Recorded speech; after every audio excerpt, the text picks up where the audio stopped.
National conference ने हाल ही में Kargil elections में जो है अपनी जीत दर्ज की है। उसके बाद भाजपा ने ये कहा कि करगिल में हमारा इतना वोट बैंक नहीं था, लेकिन हमने कुछ हद तक अपना परसेंटेज बढ़ाया 2018 को लेके। मेरे साथ हैं नेशनल कॉन्फ्रेंस के स्पोक्स पर्सन इमरान नबी डार। आपका बहुत बहुत स्वागत है। शुक्रिया। किस तरह देखते हैं इन चीजों को आप? जिस तरह बीजेपी कहती है कि 2018 में हमारे पास करगिल में 1 सीट थी, उसके बाद आज हमने 2 सीटें ली, यानी कि हमने अपना ग्राफ बढ़ाया। तो किस तरह देखते हैं इस चीज को आप?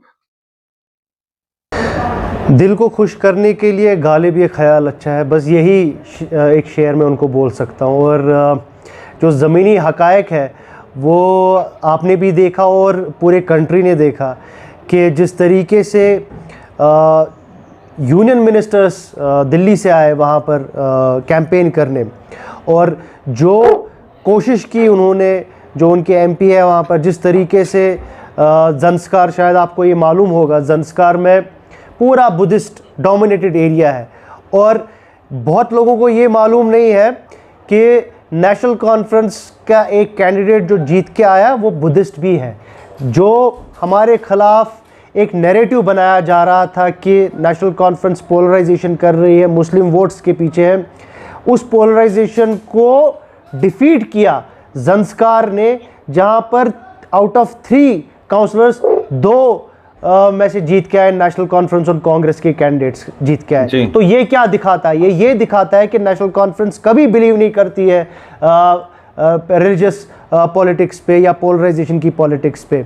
हमारा जो नेशनल कॉन्फ्रेंस का शेर कश्मीर का नारा है, हिंदू मुस्लिम सिख इत्तेहाद, हम वही लेके वहाँ पर भी चले, इंशाल्लाह आगे भी चलेंगे, और इंशाल्लाह आप भी देखेंगे उसी इत्तेहाद को, उसी नारे को लेकर हमको कामयाबी इंशाल्लाह मिलेगी। जिस तरह बीजेपी के चीफ रविंदर रैना है, उन्होंने ये कहा कि ये जो जिस तरह से नाम दिया जा रहा है कि कांग्रेस ने और एनसी ने अलायंस किया करगिल इलेक्शंस में, उसके बाद उन्होंने ये कहा कि अलायंस ने जी भाजपा को हराया। बोला कि ये सरासर झूठ बोल रहे हैं, ये जो है मुखालिफ पार्टीज हैं, ये सिर्फ दिखाने के लिए बोल रहे हमने अलायंस किया, लेकिन उन्होंने प्रॉक्सी कैंडिडेट वहां पे भी खड़े किए थे।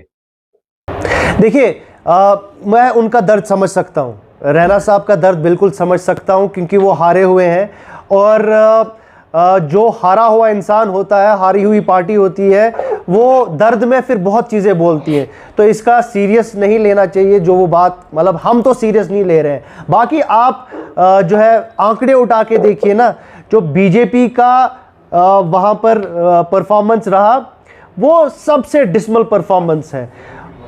उन्होंने मुझे लगता है कि 10 सीटें अगर आप देख के निकालें, 10 सीटों में उनके कैंडिडेट ने तो सिक्योरिटी डिपॉजिट ही अपना गंवा दिया, और मतलब हमारा कैंडिडेट, एक कैंडिडेट जो उन्होंने जीता है, बहुत कम वोटों से उस कैंडिडेट ने जीता है। तो कहने का मतलब ये है कि जिस चीज़ की वो बात कर रहे हैं, कि वोट शेयर की वो बात कर रहे हैं, हम भी आपको वोट शेयर दिखाएंगे, हम भी दिखाते हैं आपको कि किस तरीके से हमारा वोट शेयर बढ़ा है। आज लोगों ने डिसाइड किया कि जो ये रिलीजियस पॉलिटिक्स करते हैं, रिलीजन पे बेस्ड पॉलिटिक्स करते हैं और पोलराइजेशन वाली पॉलिटिक्स करते हैं, उनको एक करारा जवाब मिला। अब रैना साहब अपने दर्द में कुछ भी बोले, वो बोल सकते हैं, जमहूरियत है, हमने किसी के मुंह पे टेप नहीं लगाया और नहीं हम टेप लगाने वाले हैं। अब जो है उनको अपने दर्द का इजहार कर रहे हैं, वो करें, बाकी जो हकीकत है वो आपके सामने है। आप उठा के आंकड़े देखिए, कौन कहां पर है, आपको खुद मालूम। अब मुझे बताइए कि जिस तरह आपने कहा कि उमर साहब ने भी हाल ही में प्रेस कॉन्फ्रेंस दी, कहा कि बीजेपी जो है वो डर का फैक्टर है, इसीलिए जम्मू कश्मीर में इलेक्शन नहीं हो रहे हैं, लेकिन भाजपा ने ये कहा कि हम तैयार हैं, मैदान में आने दो, देखते हैं किसमें कितना है दम। और भाजपा ने ये कहा कि अगला चीफ मिनिस्टर बीजेपी का होगा और हम 50 के पार होंगे। हम किसी से नहीं डरते हैं, जो इलेक्शन कमीशन है उसने फैसला लेना है इलेक्शन कब होंगे जम्मू कश्मीर के। देखिए, ये यहाँ पर पिंग पोंग खेला जा रहा है, टेबल टेनिस।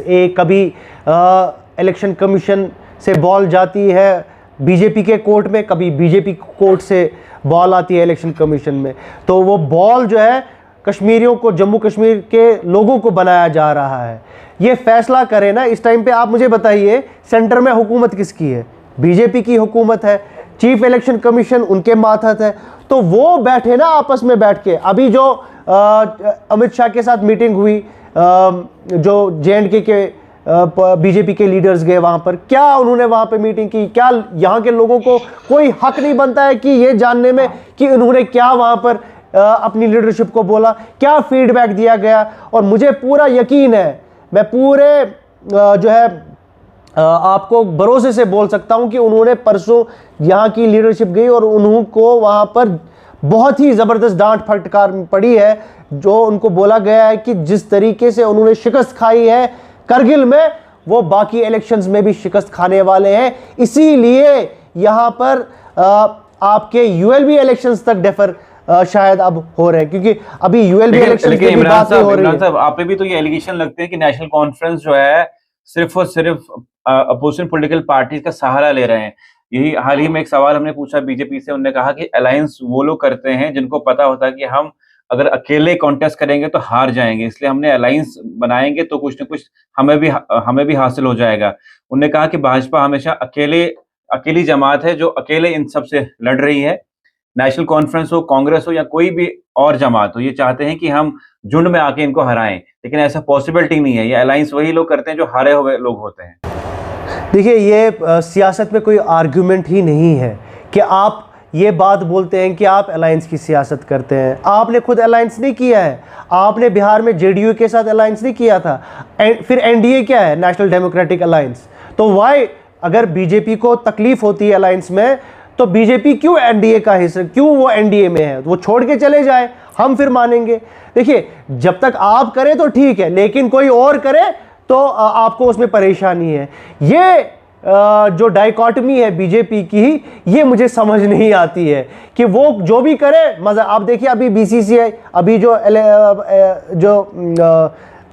जो आईसीसी का टूर्नामेंट चल रहा है, वर्ल्ड कप चल रहा है, एक जगह पे बीजेपी सरकार अपोज कर रही थी पाकिस्तानी प्लेयर्स को यहाँ आने से, दूसरी जगह पे बीजेपी के ही जो जेशा है, जो सेक्रेटरी है बीसीसीआई के, वो पाकिस्तानी प्लेयर्स को वेलकम कर रहे हैं। और आपने खुद देखा किस तरीके, बाकी तो किसी कंट्री को ऐसा वेलकम नहीं मिल रहा है। तो ये अपनी कन्वीनियंस के लिहाज से सियासत करती है बीजेपी। जहां इनको लगता है कि इनको फ़ायदा मिलेगा वो खुद करेंगे, लेकिन अगर कोई दूसरा करना चाहता है तो उसमें इनको दिक्कत है और उसमें परेशानी है। एक सवाल जो अपने अभी हाल ही में जम्मू में ऑल पार्टी अलायंस मीट किया, उसको लेके अपनी पार्टी हमेशा आप पे तनकीद करती है, और इस बार भी अपनी पार्टी ने यह कहा कि ये जो नेशनल कॉन्फ्रेंस है ये सिर्फ और सिर्फ लोगों को मैनिपुलेट करती है। कश्मीर में ये गुपकार अलायंस मीट करते हैं और जब जम्मू आते हैं उसी को ऑल पार्टी अलायंस मीट का नाम देते हैं। तो क्या कहेंगे इस सब पे आप? देखिए, मुझे लगता है कि अपनी पार्टी अगर किसी को मॉरल लेसन्स देना चाहते हैं तो सबसे पहले उनको अपने आप को मॉरल लेसन्स देने पड़ेंगे। उनको खुद आईने में देखना चाहिए, जो उनकी लीडरशिप है उनको खुद देखना चाहिए कि वो इस लायक है कि वो किसी के ऊपर कोई क्वेश्चन कर सके। तो मेरा बस यही है उनसे कि वो अपने गिरेबान में झांक के देखे पहले, उससे पहले कि वो लोगों से सवाल पूछे और ख़ासकर नेशनल कॉन्फ्रेंस से सवाल पूछे, उनको अपने गिरेबान में झांक के देखना चाहिए। जब ऑल पार्टीज अलायंस का मीट जम्मू कश्मीर में हुआ और फारुद्दौला ने ये कहा कि जो आज़ाद की जमात है और अपनी पार्टी है ये सरकारी जमात है, आप किस तरह देखते हैं, कैसे सरकारी जमात है आज़ाद की पार्टी? देखिए, जो आप डॉक्टर साहब ने बोला था वो बोला है डॉक्टर साहब ने, तो वो कुछ सोच समझ के ही बोला होगा, ऐसे ही तो नहीं बोलेंगे। व्हाट ही हैज सेड, आपको क्या लगता है सही में सरकारी जमात है ये लोग? देखिए, अब ये अमली तौर पे तो हम देख रहे हैं सीधे कि one election one nation one election में बीजेपी सरकार किसको मेंबर बनाती है? नेशनल कॉन्फ्रेंस के किसी लीडर को। वो तो उस कमेटी में नहीं है। उस कमेटी में कौन है? उस कमेटी में आज़ाद साहब है। तो सवाल तो उठेंगे ही कि अगर वन नेशन वन इलेक्शन की बात, जिसको हमने कैटेगोरिकली रिजेक्ट किया था और जिसको हर किसी रीजनल पार्टी ने रिजेक्ट किया था, बिकॉज अगर ये प्रोसेस पूरी कंट्री में चलेगा, ये तो रीजनल पार्टीज़ का गला घोंट रही हैं। रीजनल पार्टीज़ की तो कहीं फिर कोई हिस्ट्री नहीं रहेगी, कोई उनका कोई सिस्टम ही नहीं रहेगा।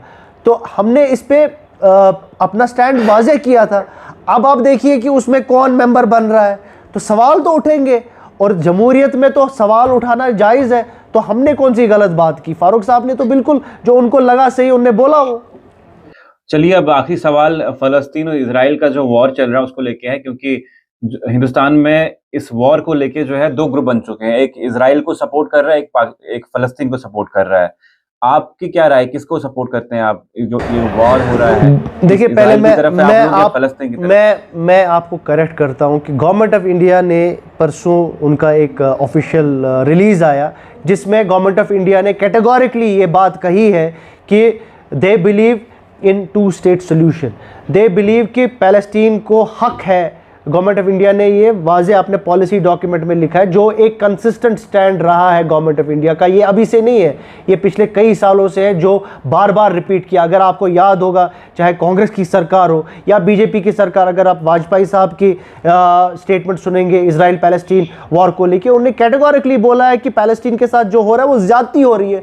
और जो आज हमको दिख रहा है, जिस तरीके से वहाँ लोगों को मारा जा रहा है, जिस तरीके से कारपेट बॉम्बिंग की जा रही है, तकरीबन जो फिगर्स सामने आ रहे हैं, 1000 के ऊपर वहाँ पर बच्चे मारे गए हैं, तो बिल्कुल नाइंसाफ़ी हो रही है। और हम चाहते हैं कि ये वॉर है किसी का भला नहीं करता है, जंग किसी के हक में नहीं है, उसमें आम इंसान मारा जाता है जो इस टाइम पे हो रहा है। तो हम यही चाहते हैं कि वहाँ पर जी। आप मुझे बताइए कि जिस तरह योगी आदित्यनाथ ने कहा कि जो भी फ़लस्तीन के सपोर्ट करता है या उस तरह कुछ फ़लस्तीन के साथ कोई बातचीत करता है तो उसके खिलाफ एक्शन लिया जाएगा, उसको किस तरह देखते हैं आप? मतलब उसका कोई जस्टिफिकेशन ही नहीं है वो बात करने का। मतलब वो कोई अथॉरिटी तो नहीं है ना, पूरी दुनिया की अथॉरिटी है, उसने अपनी बात कही, बट सच्चाई तो सच्चाई है। उत्तर प्रदेश के सीएम तो हैं। मैं वही बोल रहा हूँ, अगर उनका अपना स्टैंड है, बट गवर्नमेंट ऑफ इंडिया का स्टैंड तो आपने देख लिया ना। गवर्नमेंट ऑफ इंडिया ने क्या स्टेटमेंट निकाला है, मैं वही फिर से दोहराऊंगा। गवर्नमेंट ऑफ इंडिया का जो हक रखती है इन सब इश्यूज़ पे बात करने का, इंटरनल इश्यूज़ पे अगर कोई सीएम इस पे बोले, मुझे नहीं लगता है कि उनकी बात उतनी माने खेज है जो माने खेज मिनिस्ट्री ऑफ एक्सटर्नल अफेयर्स से आ रहा है। सो एमईए अगर बात कर रहा है और एमईए बोल रहा है कि they stand for the rights of Palestinian people, तो उसमें तो सीरियस स्टैंड क्लियर हो रहा है। गवर्नमेंट ऑफ इंडिया ने तो अपना पूरा स्टैंड क्लियर कर दिया है। अब कोई सीएम क्या बोले, that can be their own personal interpretation, but government of India का जो स्टैंड है वो दिखाता है मिनिस्ट्री ऑफ एक्सटर्नल अफेयर्स, और मिनिस्ट्री ऑफ एक्सटर्नल अफेयर्स ने अपना स्टैंड क्लियर कर दिया है। उन्होंने सीधे ये वाज़ेह किया है कि government of India believes in 2 state solution, कि both Israel and Palestine should be living together. हर किसी, दोनों को हक है एक साथ रहने का। अब मुझे बताइए इमरान साहब, क्या आपको लगता है कि भाजपा का सीएम होगा या नेशनल कॉन्फ्रेंस का सीएम होगा? क्योंकि भाजपा ये कहती है कि इस बार जो भी इलेक्शंस होंगे उसमें चीफ मिनिस्टर तो भाजपा का होगा, और भाजपा अकेली पार्टी है जो किसी भी अलायंस के अलावा सरकार जम्मू कश्मीर में बनाएगी। देखिए, मैं बिलीव करता हूँ डेमोक्रेसी में, और मुझे लगता है कि हम सबको ये पॉलिटिकल नारों से हट के रहना चाहिए। और अगर आपको लगता है कि आप 50 पार कर सकते हो तो आप डर क्यों रहे इलेक्शन करने से? अगर आपको लगता है आप इतने मजबूत हैं, अगर आपको लगता है कि आप सरकार बना सकते हैं, तो इलेक्शन अनाउंस करिए ना। दूध का दूध और पानी का पानी हो जाएगा। हमने करगिल इलेक्शन से पहले भी यही बोला था। हमने, बीजेपी ने तब क्या बोला था कि हम 20 सीटें जीतेंगे, 25 सीटें जीतेंगे, आपको याद होगा। वो बार बार बोल रहे थे, उनके यूनियन मिनिस्टर्स तक आ रहे थे, लेकिन लोगों ने दिखा दिया। इसीलिए मैं आपको इस इशू पे भी यही बात दोहराऊंगा कि आप इलेक्शन करो, और इंशाल्लाह जो मेरे पास जो रिपोर्ट है, इनका एड्रेस तक नज़र नहीं आएगा। बीजेपी के कैंडिडेट्स का एड्रेस तक नज़र, कश्मीर तो कश्मीर, जम्मू में इनका एड्रेस तक नज़र नहीं आएगा। आप लिख के रखिए। चलिए, बहुत बहुत शुक्रिया। मेरे साथ थे नेशनल कॉन्फ्रेंस के इमरान नबी डार। क्या कुछ बातचीत की, क्या सवाल थे, क्या हमने जवाब दिया, आपकी क्या राय है, क्या कमेंट्स आपके, हमारे कमेंट सेक्शन में जरूर लिखिएगा। बहुत बहुत शुक्रिया।